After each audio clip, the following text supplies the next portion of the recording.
आइए पहले सभी को गुड मॉर्निंग। तो चलिए आज का यानी कि पिछले क्लास में जो हम टॉपिक चले वो अलग टॉपिक था और आज हम फिर से सिलसिलेवार ढंग से यानी कि टॉपिक वाइज जो सीरियली वाइज है आज हम लाए हैं। तो आज का जो टॉपिक है वो है राज्य के कार्यपालिका। क्या है टॉपिक? राज्य के कार्यपालिका। इस टॉपिक में हम बात करेंगे अभी हम राज्यपाल की और फिर नेक्स्ट क्लास में यही राज्य के कार्यपालिका टॉपिक में नेक्स्ट फिर यानी कि चीज पर बात करेंगे। तो पहले आज का जो टॉपिक है वो है राज्य के कार्यपालिका और जो उस यानी कि राज्य के कार्यपालिका में हम जो बात करने वाले आज का है वो है राज्यपाल। तो पिछले क्लास में हम बता चुके हैं राज्यपाल, प्रधानमंत्री, उपराष्ट्रपति, राष्ट्रपति जो भी उनकी सैलरी कितनी होती है, मासिक वेतन कितनी होती है, किसके द्वारा शपथ दिलाई जाती है, ये सब चीजों पर हम बात कर चुके हैं। तो अभी बात करते हैं हम राज्यपाल की।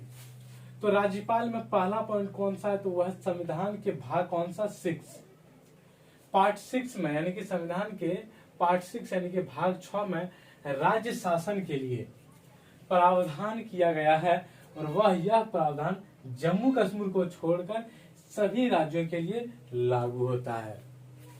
कितने संविधान के भाग 6 के में राज्य शासन के लिए प्रावधान किया गया है, वह यह प्रावधान जम्मू कश्मीर को छोड़कर सभी राज्यों के लिए लागू होता है।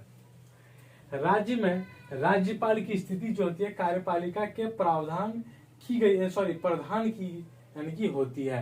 यानी कि जो राज्यपाल की स्थिति जो होती है यानी कि राज्यों में वो होती है कार्यपालिका के चीफ यानी कि प्रधान की होती है, यानी कि चीफ की होती है, मुख्य की होती है। परंतु वास्तविक शक्ति जो है मुख्यमंत्री के नेतृत्व में मंत्री परिषद में निहित होती है। क्या बोले कि राज्यों में राज्यपाल की स्थिति क्या होती है? कार्यपालिका के मुख्य होती है और परंतु वास्तविक शक्ति की बात करें तो मुख्यमंत्री के नेतृत्व में मंत्री परिषद में निहित होती है। मूल संविधान कौन सा? अनुच्छेद 153 के अनुसार। क्या है? मूल संविधान अनुच्छेद 153 के अनुसार में यह उल्लेखित यानी कि था कि प्रत्येक राज्य के लिए एक राज्यपाल होगा। अगर कोई पूछे कि प्रत्येक राज्य के लिए एक राज्यपाल होना जरूरी है तो यह किस अनुच्छेद में लिखा गया है, उल्लेखित है? तो अनुच्छेद 153 यानी कि 153 में। अब बात करेंगे हम राज्यपाल की योग्यताएं। जैसे कि हम राष्ट्रपति, प्रधानमंत्री उस पर हम बात की, उपराष्ट्रपति पर बात की, वैसे सब में हम योग्यता की भी चर्चा किए हैं। तो आइए आज हम राज्यपाल की भी योग्यता की बात करेंगे। तो आइए पहला जो है योग्यता वो हो यह है कि वह सबसे पहले भारत का क्या हो? नागरिक हो। यदि भारत का नागरिक ना हो तो वह उस राज्य का राज्यपाल नहीं बन सकता। तो सबसे पहली बात राज्यपाल बनने के लिए वह भारत का नागरिक हो। दूसरी, वह 35 एज की उम्र को पूरा कर चुका हो, यानी कि वह 35 वर्ष की उम्र को पूरा कर चुका हो राज्यपाल बनने के लिए। थर्ड नंबर है वह किसी प्रकार के लाभ के पद पर नहीं हो, यानी कि किसी भी सरकारी के पद पर, लाभ के पद पर यानी कि वह नहीं हो।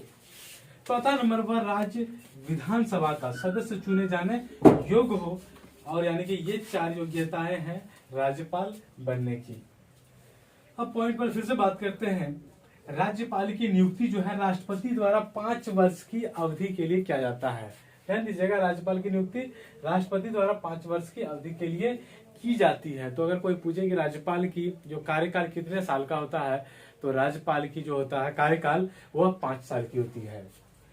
ध्यान दीजिएगा, एक छोटा सा नोट में हम लिखे हुए हैं तो ध्यान दीजिएगा, भारत के संविधान में राज्यपाल को उसके पद से हटाने हेतु किसी भी प्रक्रिया का उल्लेख नहीं है। ध्यान दीजिएगा इसको, यानी कि पिछले क्लास में हम बात कर चुके हैं शपथ यानी कि कौन दिलाता किसको, यानी कि कौन किसको त्यागपत्र दे सकता है, जो कि पिछले क्लास में बता चुके हैं। तो इस नोट को ध्यान दीजिएगा कि भारत के संविधान में राज्यपाल को उसके पद से हटाने के लिए किसी भी प्रक्रिया का उल्लेख नहीं है। इस संविधान में राज्यपाल का हटाने का कोई प्रक्रिया यानी कि नहीं है।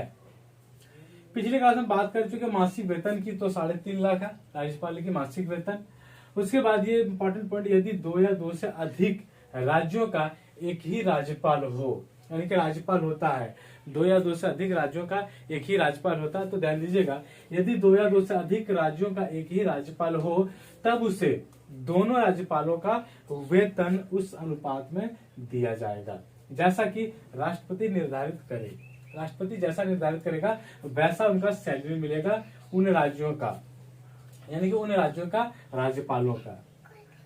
उसके बाद बात करते हैं राज्यपाल जो है पद ग्रहण करने से पूर्व उच्च न्यायालय के यानी कि हाई कोर्ट के मुख्य न्यायाधीश अथवा वरिष्ठतम न्यायाधीश के सम्मुख अपने पद की शपथ लेनी होती है। यानी कि कह सकते हैं कि राज्यपाल की जो शपथ दिलाता वो यानी कि कह सकते हैं कि उच्च न्यायालय के मुख्य न्यायाधीश द्वारा।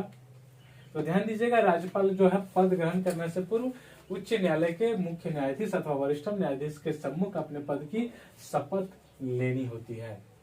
अब बात करते हैं राज्यपाल की उन्मुक्तियां तथा विशेषाधिकार, यानी कि अधिकार क्या होता है। तो पहला नंबर है वह अपने पद की शक्तियों के प्रयोग तथा कर्तव्यों के पालन के लिए किसी न्यायालय के प्रति उत्तरदायी नहीं है, पहला।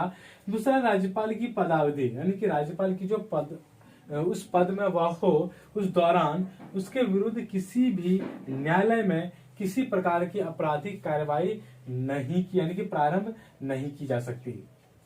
तो ध्यान दीजिए क्या है राज्यपाल की पदावधि, यानी कि राज्यपाल जब अपने पद पर हो उस समय किसी भी न्यायालय में यानी कि उसके ऊपर कार्यवाही आपराधिक कार्यवाही नहीं की जा सकती है। उसके बाद है अंतिम थर्ड, वह जब तक वह यानी कि राज्यपाल जब तक वह अपने पद पर हो तब तक उसकी गिरफ्तारी का आदेश किसी न्यायालय द्वारा जारी नहीं किया जा सकता है।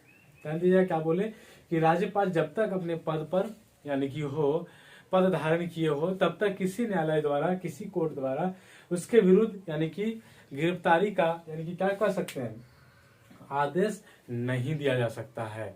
तो आज हम बात किए राज्यपाल के ऊपर, उसकी योग्यता की बात किए, फिर उनके विशेषाधिकार के बारे में बात किए। फिर नेक्स्ट क्लास में नेक्स्ट पॉइंट के साथ मिलेंगे, तब तक के लिए थैंक यू।